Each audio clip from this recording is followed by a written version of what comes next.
Hello and welcome to NTEP Politics channel. Today we're going to be talking about the Alaska special election that happened last night. So last night the ranked choice voting results came out in Alaska, and to our surprise, Mary Peltola has managed to pull off an upset in Alaska. This is the first time this seat has flipped blue in 49 years, and Peltola was able to flip it. And in the first round, Republicans got 60% of the vote, but enough people left their votes blank or voted Democrat as their second choice that allowed Mary Peltola to win this seat in Alaska. So a lot of people have blamed this on ranked choice voting. I'm going to show a graphic in a minute that shows this is not the fault of ranked choice voting. This is the fault of the candidates we ran. Palin had a very high unfavorable rating, and Buttigieg was very nasty in this election. I do believe they both contributed to this loss in this election, and I'm going to show this graphic in a minute right now.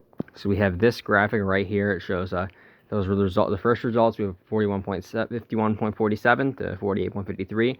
Then you include the blanks. Peltola, so 48.4% had Peltola as their first or second choice, and 6% left it blank.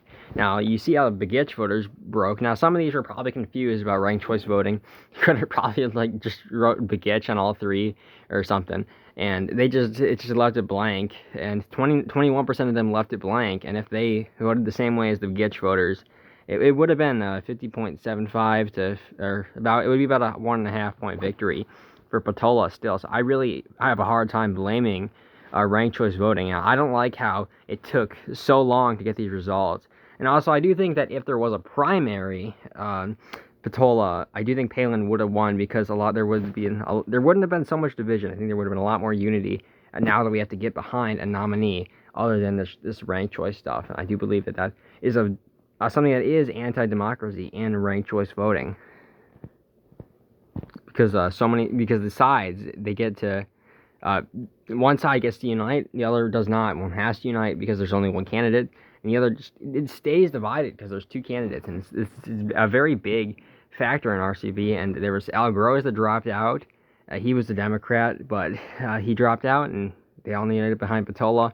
But Palin and Buttigieg, they did not do that. They had to continue fighting, and that definitely discouraged a lot of the Republican base. And I do believe if there was a primary, that would not have happened. So I'm going to talk about more in a second. So now we have these takes about this is going to be a blue wave year. I don't believe this is a blue wave because it did get 60% in the first round. Although I do believe that was partially because, people, this is still, like, this was a state that voted for Trump by 10 points. I don't think a state that voted for Trump by 10 points, they would expect a Democrat to just win and put Peltola as first choice. So I think they wanted to put the least Trumpian candidate as their first choice and then have Peltola as their second, because they don't want to just sacrifice their votes. I'm not sure if that's how it happened, but I mean, I have a hard time believing 29% of Republicans wrote in Peltola who voted for Buttigieg. That's a hard time believing that was all driven by Republicans. Maybe there was a few, but that is an insanely high number. I am not, and I know Palin's favorability is pretty low, but it's still pretty high. And these I do believe it isn't going to be. I do believe it was partially because of how they were not able to all unite behind Palin. There had to be all this division right away, and there was not enough time. And I understand that. So it's sad. I'm not going to say it's going to be a blue wave. There's still tons of time.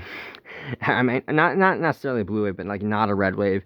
I do think it is still going to be like an R+4, R+5 year. I was saying R+9 a while ago, and I'm sorry for that prediction. That's just absolutely not going to happen. I know there's no way now.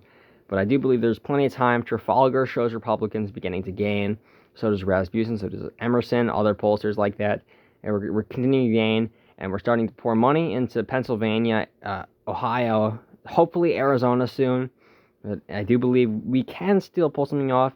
These elections recently have been pretty disheartening, especially New York. But we were out fundraising in Minnesota, so I don't really think the Minnesota one was that big of an L. But these have been pretty L's. I mean, and college turnout, it's turning out a lot. But the statewide elections that we're on, uniform days, most people were very aware of. Republicans have been doing very well with primary turnout. We've been doing very well. We did very well in Virginia. when on a uniform day. But Youngkin did a great campaign. So did Chittarelli. He did very well, appealing to taxes. And we overperformed in California, Washington, by a couple of points. That was because of all the mail-in voting. It's just so easy to vote in those states because they don't really have to like pay attention to when their election is. They just get their vote and they put it in. That's all they have to do. And I think that's pretty wrong. I think I think voting should be a patriotic thing. I don't think you should have to do that. But I'm not going to talk about that. And it definitely does help the Democrats in those states. That's what I'm talking about. I don't think this is the biggest indicator because we still got 60%.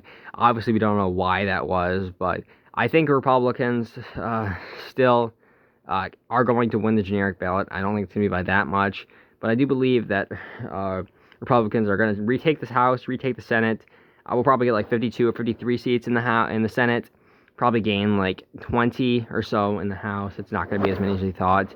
But thanks for watching my video. That's my thoughts on Alaska. Thanks for watching. Goodbye.